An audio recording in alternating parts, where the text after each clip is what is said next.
Yeah, and I love how the work that you do and the focus on being neighborly. I love all of that because we as a human race in modern times with social media and we're barraged with communication Mm. constantly, information overload. We have a tendency to withdraw, right? And that's from social situations, from employment situations, whatever that looks like, and kind of go on autopilot.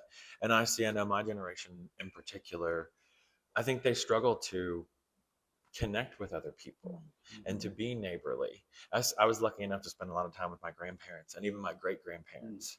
And so I learned from them what it looked like to be a good neighbor, how to support people that, you know, you are not related to and you are not obligated to Mm-hmm. because it's the right thing to do and Yeah. because it builds a system where you have support, Mm-hmm. Yeah. outside of your family ties.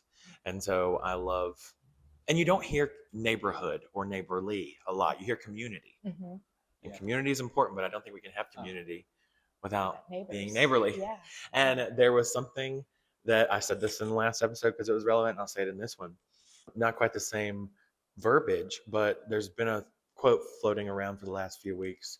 You can't have a village if you're not willing to be a villager. So I think that community works volunteers, you, Sarah, you, Skip, yeah. everyone who's involved is doing a lot to show people what an example of being a villager looks Mm-hmm. like, what being a neighbor looks like.